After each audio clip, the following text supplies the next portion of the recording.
Hey everyone, this is Hugh Jadhav watching Camus Academy। So आज हम discuss करने वाले हैं metal and non metal of class 10th। हम लोगों ने इससे पहले एक चैप्टर डाल रखा है जिसका नाम था केमिकल इक्वेशन एंड रिएक्शन या केमिकल रिएक्शन एंड इक्वेशन। इस चैप्टर को हम लोगों ने पहले से ऑलरेडी कर रखा है, पूरा कंप्लीट चैप्टर कर रखा है हम लोगों ने। तो आई होप कि आपने वो चैप्टर देखा होगा, और अगर नहीं देखा है तो आई बटन में मैं दे दूंगा, उसे जरूर देख लीजिएगा। एंड इस वीडियो में हम लोग डिटेल में डिस्कस करने वाले हैं मेटल्स एंड नॉन मेटल्स को। बेसिकली हम लोग इसमें प्रॉपर्टीज डिस्कस करेंगे, केमिकल रिएक्शन डिस्कस करेंगे एंड अदर जो भी चीजें हैं इसमें से हम लोग डिस्कस करने वाले हैं।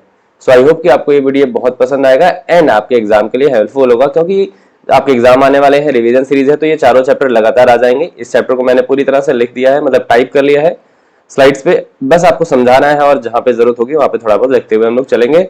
फुल डेडिकेटेड टू एनसीईआरटी, पूरी तरह से जो है डेडिकेशन हमने किया है इस पे कि एनसीईआरटी बेस्ड ही रहे, ज्यादा इधर ना जाए और आपको अच्छे से समझ में भी आए। So without wasting any time let's start the video. चलिए स्टार्ट करते हैं। हमारा अगला जो टॉपिक है, यानी जो नया टॉपिक है हमारा, वो है फिजिकल प्रॉपर्टी ऑफ मेटल। ठीक है, सबसे पहले फिजिकल प्रॉपर्टी ऑफ मेटल की बात करते हैं। तो इसमें सबसे पहला जो टॉपिक आता है वो आता है फिजिकल स्टेट, यानी जो मेटल्स होते हैं वो किन स्टेट में एग्जिस्ट करते हैं। अगर हम लोग मेटल की बात कर रहे हैं बेटा, तो मेटल्स में हम लोग देखेंगे कि metals usually exist in solid state. कैसे एग्जिस्ट करते हैं? They usually exist in solid at room temperature, है ना। मेटल्स जो वो होते हैं जो यूजुअली सॉलिड की तरह बिहेव करते हैं, ठीक है, रूम टेम्परेचर पे। But we have some other metals, हमारे पास कुछ एक्सेप्शंस भी हैं, जैसे कि गैलियम की बात अगर हम लोग कर रहे हैं, सीजियम की बात कर रहे हैं, गैलियम Ga, सीजियम Cs, या फिर हम बात करें Hg। ये जो मेटल्स हैं ये यूजुअली रूम टेम्परेचर से, जैसे अगर हम मरकरी की स्पेशली बात करें तो ये बिलो रूम टेम्परेचर पे भी क्या होता है, लिक्विड के फॉर्म में भी रहता है। यानी इसका जो मेल्टिंग पॉइंट होता है वो अराउंड -39 के आसपास होता है डिग्री सेंटीग्रेड, है ना। -39, सोचो आप कितना कम होता है इसका मेल्टिंग पॉइंट, है ना। तो ये रूम टेम्परेचर पे भी कैसा रहता है, लिक्विड के फॉर्म में रहता है। और सीजियम गैलियम थोड़े से रूम टेम्परेचर से थोड़ा सा ज्यादा होता है इनका मेल्टिंग पॉइंट, अराउंड है ना 28-29 समथिंग ऐसे कुछ करके, तो इतना होता है इनका मेल्टिंग पॉइंट। ठीक है, इस वजह से ये जैसे ही आप यूज वगैरह करते हो इनको, ये मेल्ट हो जाते हैं। तो ये तो बात होगी फिजिकल स्टेट की। मोस्टली जो मेटल्स होते हैं वो सॉलिड स्टेट में रहते हैं। कुछ हैं जैसे कि मरकरी, वो रूम टेम्परेचर पे ही लिक्विड होता है, और गैलियम एंड सीजियम वगैरह ये नॉर्मली रूम टेम्परेचर से ऊपर जैसे ही थोड़ा बहुत टेम्परेचर जाता है तो वो लिक्विड के फॉर्म में बिहेव करने लगते हैं। तो ये तो बात हो गई फिजिकल स्टेट की। नेक्स्ट पॉइंट हम बात करेंगे बेटा लस्टर। Lustre means shining. जो हमारे मेटल्स होती हैं उनके सरफेस काफी शाइनी देखने को मिलती है हमें, है ना। तो उसी की बात हम लोग कर रहे हैं, जैसे कि सिल्वर है हमारे पास, गोल्ड है हमारे पास, और प्लैटिनम वगैरह जो होते हैं ये हमारे कैसे होते हैं, बहुत ही शाइनी मेटल होते हैं, और इनका यूज जो होता है वो डिफरेंट डिफरेंट ज्वेलरीज बनाने में किया जाता है। तो ये बहुत ही ज्यादा कैसे होती है, शाइनी होती है, लस्ट्रस होती है। अब व्हाट इज लस्टर, है ना, क्या है, मतलब ये कैसे बिहेव करेगा, कैसे समझ में आएगा कि लस्टर क्या होता है। तो अगर हम बात करें किसी एक मेटल सरफेस की, तो मेटल सरफेस यूजुअली क्या करते हैं, लाइट को अगर वो स्ट्राइक करती है, उन पे फॉल ऑफ होती है, तो वो तुरंत ही रिफ्लेक्ट कर देती है, जिसकी वजह से वो थोड़ा शाइनीनेस आ जाता है, और इसी शाइनीनेस की को ही हम कह रहे हैं लस्टर। एंड इनकी जो सरफेस होती है इन्हें हम और पॉलिश भी कर सकते हैं और अच्छे से शाइनी बना सकते हैं, ठीक है ना। तो ये बात हो गई। नेक्स्ट प्रॉपर्टी है हमारी मैलिएबिलिटी। मैलिएबिलिटी की अगर हम बात करें, मैलिएबिलिटी वो प्रॉपर्टी है जिसमें हम किसी मेटल को हैमर करके, उसमें हैमरिंग करके हम क्या कर सके, उसे थिन शीट में कन्वर्ट कर सके। सपोज जैसे एल्यूमिनियम की फॉइल आती है हमारे पास, है ना, तो जैसे ये एल्यूमिनियम का एक पीस है और आपने इसमें हैमरिंग की तो एक थिन शीट में कन्वर्ट कर लिया। आपने क्या किया, इस पे हैमरिंग की, इसे बहुत ही थिन शीट में कन्वर्ट कर लिया। तो ये thin sheet of aluminium, thin sheet of aluminium बन गई, ठीक है, इस तरह से। इसी प्रॉपर्टी को बेटा हम कहते हैं malleability. The property by which, या the property in which a metal can be beaten into sheets. जो मेटल है वो शीट के फॉर्म में बीट किया जा सकता है, बनाया जा सकता है, तो उसे हम मैलिएबिलिटी कहते हैं। नेक्स्ट पॉइंट हमारा यहाँ पे एग्जांपल है। एक एग्जांपल में यहाँ पे हमने इसी के रिलेटेड एग्जांपल लिखा है बेटा। अगर आप देखेंगे इसमें एग्जांपल, तो यहाँ पे हमने लिख रखा है कि अगर हम किसी गोल्ड का सुगर के क्यूब का साइज का अगर हम कोई टुकड़ा ले लेते हैं, तो अगर हम उसे क्रश करते हैं, उसे थिन शीट में बनाने की कोशिश करते हैं, तो हमें लगभग लगभग एक फुटबॉल फील्ड के कितना एरिया जो है वो मिल जाएगा। यानी सोचो आप कितना ज्यादा गोल्ड जो है वो मैलेबल होता है, ठीक है ना। नेक्स्ट एग्जांपल हमारा, नेक्स्ट पॉइंट हमारे पास है डक्टिलिटी के लिए। डक्टिलिटी यहाँ पे है। डक्टिलिटी आपको पता होगा क्या होता है, फिलहाल हम लोग देख रहे हैं डक्टिलिटी। तो डक्टिलिटी में हम कहते हैं कि अगर कोई मेटल है और इस मेटल को हम क्या कर सकते हैं, थिन वायर्स में पुल कर सकते हैं, बहुत ही पतले पतले थिन वायर्स में पुल कर सकते हैं। जैसे आपने देखा होगा एल्युमिनियम के वायर आते हैं मार्केट में, है ना, और कॉपर के वायर आते हैं, ऐसे करके वायर आते हैं जो हम लोग नॉर्मली इलेक्ट्रिसिटी वगैरह कनेक्शन वगैरह देने में यूज करते हैं। तो ये जो प्रॉपर्टी है टू ड्रॉन इनटू वायर, इसे हम कह रहे हैं डक्टिलिटी, ठीक है, डक्टिलिटी कहते हैं। अब यहाँ पे एक एग्जांपल दिया गया है कि 100 ग्राम ऑफ सिल्वर को अगर हम ले लें तो हम उस 100 ग्राम ऑफ सिल्वर को पुल कर सकते हैं इनटू 200 मीटर लॉन्ग वायर। आप समझ लो बहुत ज्यादा डक्टाइल होता है ये, है ना। इसके साथ साथ अगर हम सिल्वर का यहाँ पे लेते तो हम किलोमीटर्स में कन्वर्ट कर सकते थे, सॉरी गोल्ड का अगर लेते तो गोल्ड में हम किलोमीटर्स में कन्वर्ट कर सकते थे। तो इतनी ज्यादा डक्टिलिटी होती है गोल्ड की। हम हार्डनेस की बात करते हैं। हार्डनेस में जैसे आपको पता ही है कि मेटल्स यूजुअली सॉलिड में होती हैं, तो सॉलिड होने की वजह से इनके मॉलिक्यूल काफी पास पास होते हैं, कॉम्पैक्टली पैक्ड होते हैं ना। जैसे मॉलिक्यूल्स हैं सॉलिड के, वो कॉम्पैक्टली पैक्ड होते हैं, इंटरमॉलिक्यूलर जो स्पेस होता है बहुत कम होता है, इसकी वजह से ये हार्ड काफी होते हैं, है ना। बट कुछ ऐसे मेटल हैं, जैसे क्योंकि अभी हमने स्टार्टिंग में बात की थी कि जो कुछ मेटल हैं लिक्विड होते हैं, और सोडियम पोटेशियम क्या होते हैं, ये काफी सॉफ्ट मेटल होते हैं। इनको हम चाकू से भी कट कर सकते हैं, we can cut with a knife, है ना, हम इसको कट कर सकते हैं नाइफ के थ्रू। तो कुछ ऐसे भी होते हैं जो सॉफ्ट होते हैं। सोडियम पोटेशियम आपके कैसे हैं, सॉफ्ट मेटल में आते हैं, ठीक है ना। अदर जो होते हैं वो काफी हार्ड होते हैं। नेक्स्ट की अगर हम बात करें, हार्ड के साथ साथ लिक्विड वाला याद रखना आप, लिक्विड भी होते हैं ना। वैलेंसी की बात करते हैं। वैलेंसी में आपको पॉइंट याद रखना पड़ेगा, पहले तो आपको ये समझना पड़ेगा व्हाट इज वैलेंसी, वैलेंसी क्या होती है।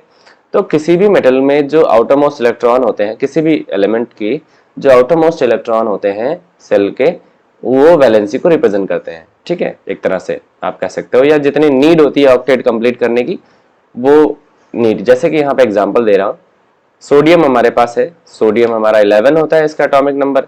तो इसका अगर हम इलेक्ट्रॉनिक कॉन्फ़िगरेशन के 11 वाला करें तो 281 आता है। अगर हम बात करें मैग्नीशियम की, Mg की 12 है यहाँ पे, तो यहाँ पे इसका इलेक्ट्रॉनिक कॉन्फ़िगरेशन करेंगे तो 282 आ जाएगा, है ना बेटा। अब यहाँ पे अगर एल्यूमिनियम का करेंगे तो हमारे पास 13 यहाँ पे हो जाएंगे, तो ये हो जाएगा 283, ठीक है ना। अगर सिलिकॉन कर देंगे हम लोग तो 14 आ जाएगा, तो ये हो जाएगा 284, ऐसे करके सिलिकॉन Si, है ना। तो होगा क्या, कहना क्या चाहते हैं हम यहाँ पे, the outer most electron represent the valency, एक तरह से, है ना। या फिर जितने नीड होती है ऑक्टेट कंप्लीट करने की। देखो मेटल्स यूजुअली इलेक्ट्रोपॉजिटिव होते हैं, तो they have tendency to remove the electron, to release the electron easily. तो उनकी वैलेंसी जितने इलेक्ट्रॉन रिलीज करते हैं तो उसके अकॉर्डिंग हो जाती है। जैसे सोडियम +1 अक्सर शो करता है क्योंकि ये एक इलेक्ट्रॉन को रिलीज कर देता है, तो उसकी वैलेंसी 1 हो जाती है। लेकिन अगर हम बात करें जैसे क्लोरीन की बात करें नॉन मेटल्स में, तो नॉन मेटल्स में ज्यादा होती है, उसकी बात हम लोग करेंगे, है ना। 4 से 5 से 6 7 होती है उनकी, है ना। तो ये सब नॉन मेटल्स की प्रॉपर्टी आ गई। तो हम नॉन मेटल की तो बात कर नहीं रहे, हम बात कर रहे हैं केवल मेटल की। तो मेटल में यूजुअली हम देखेंगे तो 1 2 और 3 वैलेंसी ज्यादातर शो करने को मिलती है। मैक्सिमम जो वैलेंसी होती है वो क्या होती है, 3 होती है मेटल में। तो यही यहाँ पे हमने डिस्कस किया है, metals have 1 2 3 electrons in outermost shell of their atoms which gives their valency, जो उनकी वैलेंसी बनाता है, ठीक है ना। आई होप कि आपको समझ में आया होगा ये वाला पॉइंट। नेक्स्ट पॉइंट की हम लोग बात करेंगे बेटा, कंडक्टिविटी, ठीक है ना। कंडक्टिविटी में देखते हैं हम लोग, ये रही कंडक्टिविटी। कंडक्टिविटी का मतलब हो गया एक तरह से किसी चीज का ट्रांसफर हो रहा है ना उनके थ्रू, मेटल्स के थ्रू। तो जैसे सपोज हमारे पास एक आयरन की रॉड है, suppose we have a iron rod, एक लंबी सी आयरन की रॉड है। हमने एक छोटा सा सेटअप बनाया, हमने यहाँ पे एक बल्ब लगाया बहुत नन्हा सा प्यारा सा, ऐसे करके, और एक बैटरी यहाँ पे अटैच कर दी। इसको हमने एक की से जोड़ दिया और यहाँ पे मेटल जोड़ दी। ये हमारी की है जिसको हम ऑन ऑफ कर सकते हैं, ये बैटरी है, ठीक है, और ये दूसरा एंड हमने डायरेक्ट मेटल से जोड़ दिया इससे। अब होगा क्या, दो सिचुएशन होंगी। एक तो जैसे ही हम इसे ऑन करेंगे, ऑन इन द सेंस कि हम इस वायर को टच कर देंगे, की को जोड़ देंगे, तो क्या होगा, जो हमारा बल्ब है वो ग्लो कर जाएगा। क्यों कर जाएगा? क्योंकि मेटल्स जो होते हैं बेटा वो इलेक्ट्रिक कंडक्टिविटी शो करते हैं। They have power to show the electric conductivity. क्यों? क्योंकि इनके पास फ्री इलेक्ट्रॉन्स पाए जाते हैं बहुत सारे, है ना, और आयंस आयनिक फॉर्म में आ जाते हैं जब फ्री इलेक्ट्रॉन हो जाते हैं। तो इस वजह से क्या होता है कि आसानी से इलेक्ट्रिक कंडक्टिविटी शो करते हैं। दूसरा ये है पॉइंट कि अगर हम इस सेटअप को हटा दें, थोड़ा सा चेंज कर दें सेटअप, तो यहाँ पे इलेक्ट्रिक कंडक्टिविटी की बात कर ली थी, यहाँ पे अगर हम सेटअप को थोड़ा सा चेंज करें, हम यहाँ पे इस रॉड को हीट करें किसी गैस बर्नर या इन सब चीज़ों की मदद से, अगर हम इस एंड को हीट करें समहाउ, एक गैस बर्नर सपोज हमने लगा दिया यहाँ पे, ठीक है, इस बर्नर के थ्रू हम हीट कर रहे हैं, तो जैसे ही हम हीट करेंगे ये वाला एंड हीट होगा, इसके साथ साथ जो हीट का ट्रांसफर है वो यहाँ तक आ जाएगा दूसरे वाले एंड तक। यानी अगर आप इसे टच करोगे तो यहाँ पे टेम्परेचर इंक्रीज मिलेगा, ज्यादा टेम्परेचर मिलेगा, इंक्रीज हो जाएगा, है ना। तो इस बिहाफ पे हम कह सकते हैं कि मेटल्स आर थर्मल कंडक्टर, है ना, एक तरह से टेम्परेचर को भी कंडक्ट करते हैं, ये शो करते हैं थर्मल कंडक्टिविटी, और इलेक्ट्रिकल कंडक्टिविटी तो शो करते ही हैं। तो यहाँ पे इनके पास फ्री इलेक्ट्रॉन्स होते हैं, आयंस होते हैं, that's why they are good metal, good conductors. इसी वजह से क्या होते हैं? अच्छे कंडक्टर्स होते हैं। यहाँ पे एग्जाम्पल के लिए कुछ नाम यहाँ पे इंपॉर्टेंट पॉइंट दे दिए गए हैं इस पॉइंट में, जैसे कि अगर हम यहाँ पे थोड़ा सा देखें, हाइलाइटर से हाईलाइट कर लेते हैं, कहाँ गया अपना हाइलाइटर, हाँ ये रहा। तो हाइलाइटर में हम देखेंगे कि हमने यहाँ पे बात कर रखी है कि जो इनकी कंडक्टिविटी हुई है अबंडेंस ऑफ फ्री इलेक्ट्रॉन की वजह से होती है, बहुत ज्यादा फ्री इलेक्ट्रॉन की वजह से। दूसरा, सिल्वर और कॉपर जो है ये गुड कंडक्टर होते हैं ना, बेस्ट कंडक्टर है, एक तरह से अच्छे कंडक्टर है। जबकि अगर हम बात करें लेड जो है वो काफी बेकार सा कंडक्टर होता है, लेड में उतनी अच्छी कंडक्टिविटी नहीं देखी जाती है क्योंकि उसमें फ्री इलेक्ट्रॉन उतने अच्छे नहीं होते हैं।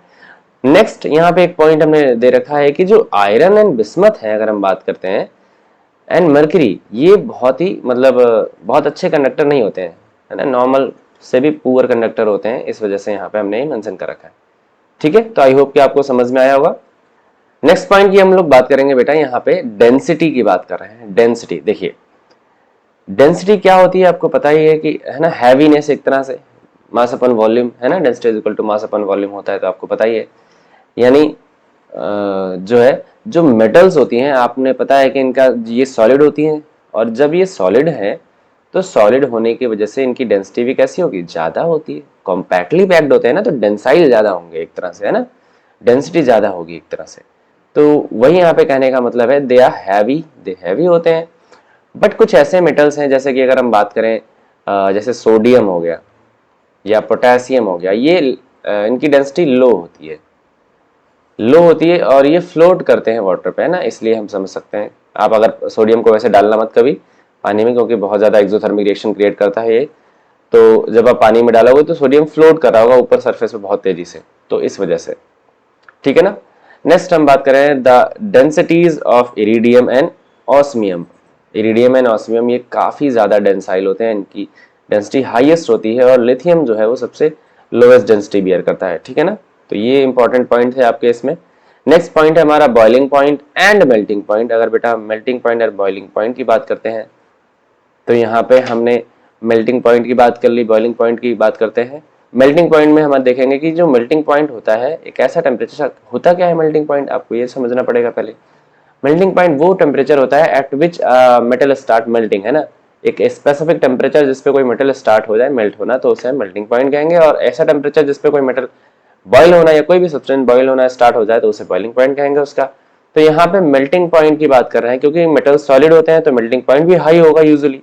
तो सबसे ज्यादा जो हाई मेल्टिंग पॉइंट होता है वो होता है बेटा टंगस्टन का। ये अराउंड मतलब मोर देन 300 से भी ज्यादा होता है, एक तरह से 300 डिग्री सेंटीग्रेड से भी ज्यादा होता है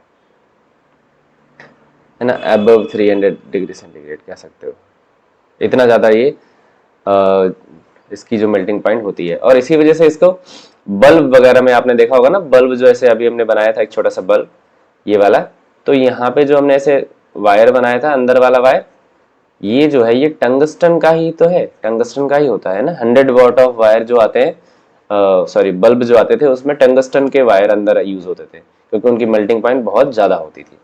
ठीक है। मरकरी की बात करें तो मरकरी इसमें लोएस्ट जो है मेल्टिंग पॉइंट होता है बेटा माइनस में हो रहा था ना, हमने आपको बताया। एंड सोडियम और पोटेशियम क्योंकि ये सॉफ्ट है तो मेल्टिंग पॉइंट इनका कैसा है, कम है। नेक्स्ट हमारा केमिकल प्रॉपर्टी है, तो केमिकल प्रॉपर्टी हम लोग अगले वीडियो में डिस्कस करेंगे। आई होप कि आपको समझ में आया होगा।